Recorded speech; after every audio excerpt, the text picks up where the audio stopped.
بسم اللہ الرحمن الرحیم نحمدہ و نصلی علی رسولہ الکریم۔ صدقہ فطر کے حوالے سے چند اہم ترین مسائل جو آپ کو بتانے جا رہا ہوں، اللہ مجھے صحیح بیان کرنے کی توفیق عطا فرمائے۔ صدقہ فطر کے متعلق ہماری کتابوں میں جو کچھ مسائل لکھے ہیں ان کا ایک نچوڑ آپ کے سامنے رکھ رہا ہوں، جو کسی بھی مسلمان کے لیے ان دنوں میں بہت ضروری ہے۔ ان میں سب سے جو پہلا مسئلہ ہے وہ یہ ہے کہ صدقہ فطر کس پر واجب ہوگا۔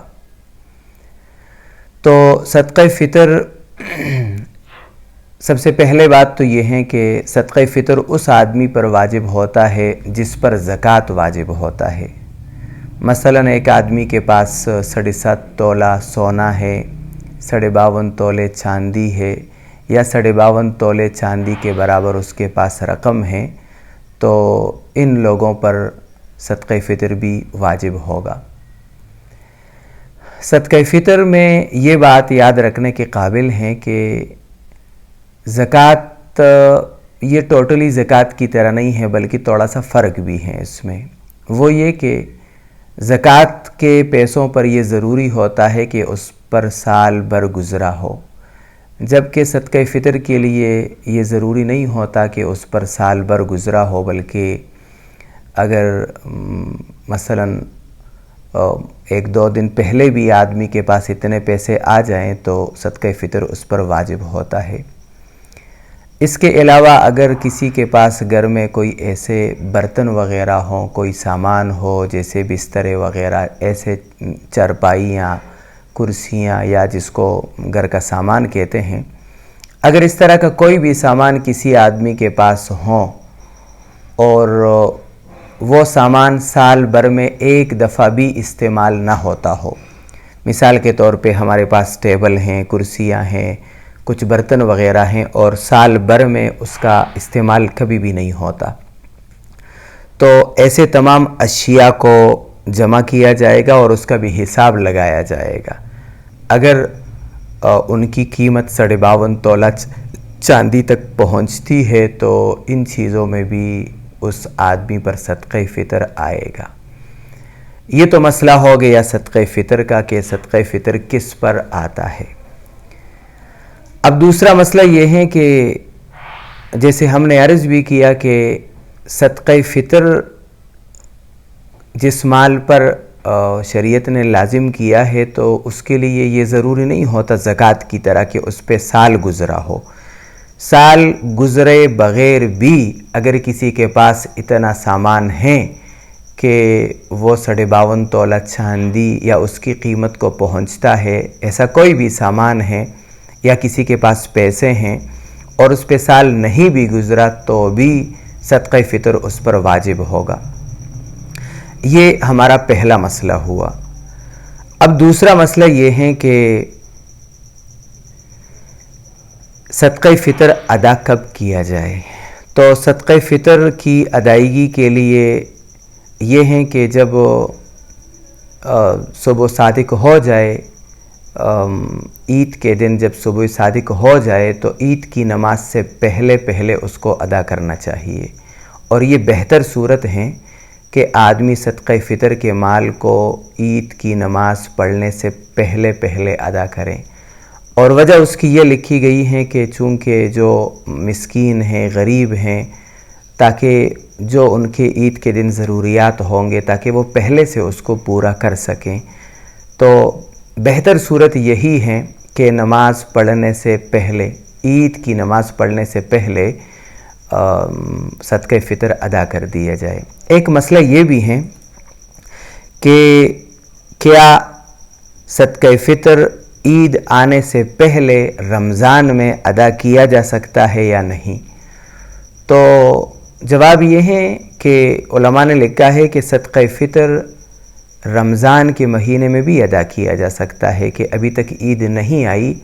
تو بھی آدمی صدقہ فطر ادا کر سکتا ہے، خصوصاً ایسی صورت میں کہ جب لوگوں کو ضرورت بھی ہو، جیسے ان دنوں میں ایک بحران ہے پوری دنیا میں، اور جو غریب طبقہ ہے مساکین کا تو وہ پستے چلے جا رہے ہیں. تو خصوصاً ایسے موقع پر اگر عید سے پہلے بھی کوئی رمضان کے مہینے میں صدقہ فطر ادا کرنا چاہتا ہے تو اس کی بھی گنجائش ہے، وہ ادا کر سکتا ہے. بلکہ رمضان کے مہینے میں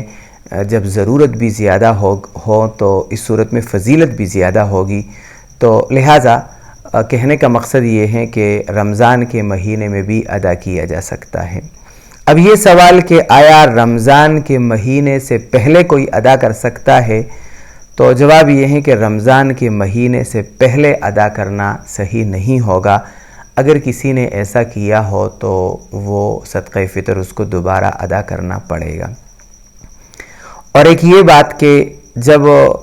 عید کی نماز ہو جائے تو عید کی نماز کے بعد صدقہ فطر ادا کیا جا سکتا ہے یا نہیں، تو اس کو سمجھنے کی ضرورت ہے کہ صدقہ فطر واجب ہیں. تو واجب ہمارے ذمے میں جب تک رہتا ہے کہ جب تک اس کو ادا نہ کیا جائے. تو ضروری تو یہ ہے کہ صدقہ فطر عید کی نماز سے پہلے ادا کیا جائے، لیکن مثلاً کسی وجہ سے آدمی اس کو ادا نہ کر سکے تو چاہیے کہ نماز کے بعد بھی وہ ادا کر سکتا ہے. اسی طرح اگر کوئی بچہ عید کے دن صبح صادق سے پہلے اس کی ولادت ہوئی ہے تو اور اس کا باپ صاحب نصاب بھی ہیں، تو باپ پر لازم ہوگا کہ وہ اپنے بچے کی طرف سے صدقہ فطر ادا کرے اس صورت میں جب عید کے دن صبح صادق سے پہلے کوئی بچہ پیدا ہوا ہے، اس کی ولادت ہوئی ہے. یہ مسئلہ. اور ایک اہم مسئلہ یہ ہے کہ صدقہ فطر کا مقدار کیا ہے، وہ کیا مقدار ہیں جس میں ہم صدقہ فطر ادا کر سکتے ہیں. تو صدقہ فطر حضور صلی اللہ علیہ وسلم کے زمانے میں جب گندم کی شکل میں ہوتا تھا تو وہ نصف صاع ہوتا تھا، اور کھجور، جو اور کشمش کی صورت میں اگر ہوتا تو وہ پورا صاع ہوتا. لیکن آج کل یہ پیمانے چونکہ ہمارے ہاں ہے نہیں، موجود نہیں ہے، تو صاع کا مطلب یہ ہوتا ہے کہ اگر گندم کی شکل میں کوئی دینا چاہتا ہے تو 2.25 کلو احتیاطاً آدمی 2 کلو دے دیں، اور پورے صاع کا وزن آئے گا اس ہمارے زمانے کے حساب سے 3 کلو، 3.5 کلو. تو اگر کوئی کھجور، کشمش یا جو کی شکل میں صدقہ فطر ادا کرنا چاہتا ہے تو 3.5 کلو کے حساب سے دے گا، اور کوئی گندم کی شکل میں دینا چاہیں تو وہ 2.25 کلو ہوگا، اور احتیاطاً 2 کلو. اس سے بھی زیادہ اگر آپ جاننا چاہیں تو ہمارے ہاں آج کل ہم نے معلومات کیے ہیں تو گندم فی من اس کی قیمت ہے 1600 روپے. اس حساب سے 1 کلو کا حساب بنے گا 40 روپے. تو 2 کلو گندم کی قیمت بنے گی 80 روپے. لیکن اس میں یاد رکھنے کی بات یہ ہے کہ یہ ہمارے آس پاس جو ہمارا علاقہ ہے اس کی یہ قیمت ہے. اگر کوئی کراچی میں ہے، لاہور میں ہے، کسی دوسرے شہر میں ہے تو وہ وہاں اپنا حساب لگائے گا. ہم نے اپنے علاقے کا حساب بتا دیا کہ یہاں ہمارے ہاں فی کلو گندم 40 روپے ہیں، تو 2 کلو گندم 80 روپے آئیں گے. تو ہمارا جو علاقہ ہے ثوابی اور آس پاس کا، تو اس میں اگر کوئی گندم کی شکل میں فطرانہ دینا چاہے تو اس کی قیمت بنے گی 80 روپے. لیکن یہ اس صورت میں جب وہ گندم کی شکل میں فطرانہ ادا کرنا چاہے. ویسے افضل صورت یہ ہے کہ لوگ کھجور کی شکل میں اگر اللہ نے توفیق دی ہے تو کھجور کی صورت میں آدمی صدقہ فطر ادا کرے. اور یہی سنت بھی ہے، چونکہ آپ صلی اللہ علیہ وسلم نے ہمیشہ کھجور کی شکل میں صدقہ فطر ادا فرمایا ہے. کھجور کی شکل میں اگر کوئی صدقہ فطر ادا کرنا چاہیں تو آج کل ہمارے ہاں فی کلو کھجور 300 روپے ہیں، تو 3.5 کلو کھجور کی قیمت آئے گی 1050 روپے. تو یہ ہیں کہ اگر کھجور کی شکل میں کوئی دینا چاہیں یا کشمش کی یا جو کی تو 1050 روپے آئیں گے، یہ بات۔ اس کے بعد ایک اہم مسئلہ جو آج کل ہمیں درپیش ہیں وہ یہ ہے کہ چونکہ ہمارے اکثر لوگ باہر ملکوں میں رہائش پذیر ہوتے ہیں، تو ان کا یہ ایک اہم مسئلہ ہے کہ جو لوگ دبئی میں، قطر میں، سعودیہ میں رہتے ہیں، تو اگر وہ صدقہ فطر ادا کرنا چاہے تو وہ جن ملکوں میں رہتے ہیں وہاں کے حساب سے صدقہ فطر ادا کریں گے یا پھر اپنے ملک کے حساب سے۔ تو تمام فتاووں نے یہ بات لکھی ہے کہ جو آدمی جہاں رہتا ہے تو وہیں کے حساب سے اس کو صدقہ فطر دینا لازم ہوگا۔ اب اگر کوئی آدمی مثلا دبئی میں رہائش پذیر ہیں تو اور وہ پاکستان پیسے بیچتا ہے صدقہ فطر ادا کرنے کے لیے، تو ضروری ہوگا اگر وہ گندم کے حساب سے دینا چاہے تو پھر دبئی کے گندم کا ریٹ معتبر ہوگا۔ اسی طرح اگر وہ کھجور کی شکل میں دینا چاہے تو اس وقت کھجور کی جو قیمت دبئی میں چل رہی ہے اور 3.5 کلو کے حساب سے وہاں جو قیمت بنتی ہے تو اس کا صدقہ فطر وہ ہوگا، نہ یہ کہ باہر ملک میں جو لوگ رہتے ہیں وہ پاکستان کے حساب سے ادا کرے، تو اس طرح صحیح نہیں ہوگا۔ اس میں ایک دوسرا اہم پہلو یہ بھی ہیں جس کے لوگ آج کل بہت جس کے بارے میں پوچھ رہے ہیں، اور وہ مسئلہ یہ ہے کہ کیا کوئی آدمی صدقہ فطر اپنے شہر، اپنے گاؤں کے علاوہ کسی اور گاؤں میں ادا کر سکتے ہیں؟ تو اس کے بارے میں یہ ہے کہ علماء نے زکوٰۃ کے جو پیسے ہوتے ہیں اور جو زکوٰۃ ہوتا ہے تو زکوٰۃ پر علماء نے یہ لکھا ہے کہ زکوٰۃ کے پیسوں میں اہم یہ ہیں کہ اپنے علاقے کے اندر جو غرباء، مساکین اور محتاج لوگ ہیں زکوٰۃ ان کو دیا جائے۔ تو زکوٰۃ پر قیاس کر کے صدقہ فطر کے بارے میں بھی ہم یہ کہہ سکتے ہیں کہ جو ہمارا اپنا علاقہ ہے اس میں ہم دیکھیں کہ محتاج، بے کس اس طرح جو لوگ ہیں تو اپنے علاقے میں دیا جائے۔ ویسے بہترین صورت یہ ہوگی کہ اپنے رشتہ داروں میں اگر کوئی رشتہ دار ہیں اور وہ محتاج بھی ہیں، ضرورت مند ہیں، ان کو دیا جائے تو اس میں انشاءاللہ ڈبل ثواب ملے گا۔ ایک تو یہ کہ صدقہ فطر کا ثواب بھی ملے گا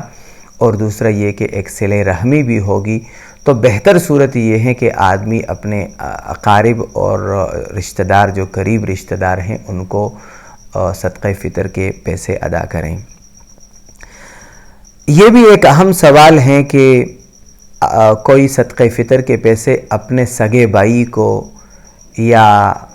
بھتیجے کو، بانجی کو، بہن کو، ان کو صدقہ فطر ادا کر سکتا ہے یا نہیں؟ تو اس میں ذرا یہ بات ذہن نشین رہیں کہ اگر وہ بھائی اور وہ بہن ہمارے ساتھ رہ رہے ہوں، مثلا ایک گھر میں ہوں اور ہمارے مفادات مشترک ہوں تو پھر ان کو دینا صحیح نہیں ہوگا۔ اور اگر مثلا بھائی دوسرے گھر میں رہتا ہے، بہن کی شادی ہو گئی ہے تو پھر ان کو دیا جا سکتا ہے۔ جبکہ علماء نے یہ بھی لکھا ہے کہ اگر بہن یا بھائی آپ کے ساتھ گھر میں بھی رہ رہا ہے اور آپ انہی کو دینا چاہے تو اس میں بھی گنجائش ہے،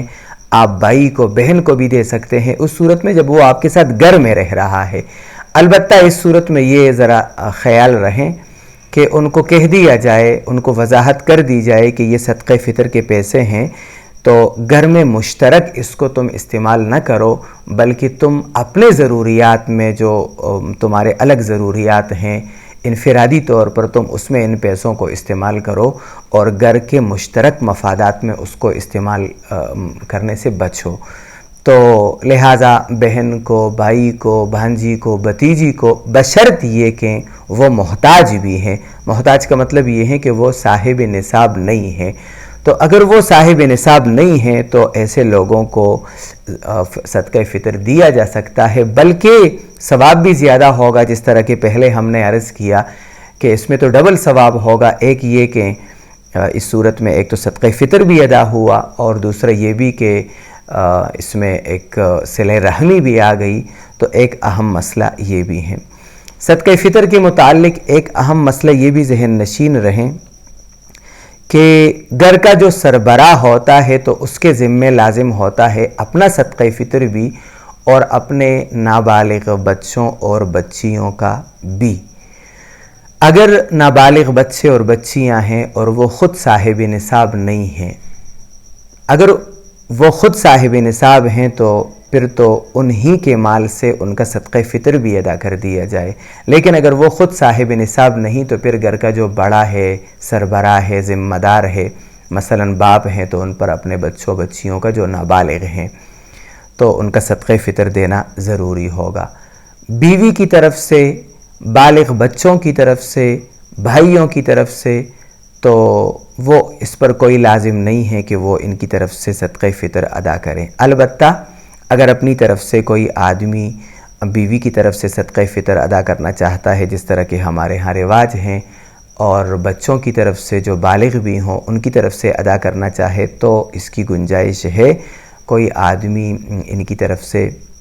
صدقہ فطر ادا کر سکتا ہے۔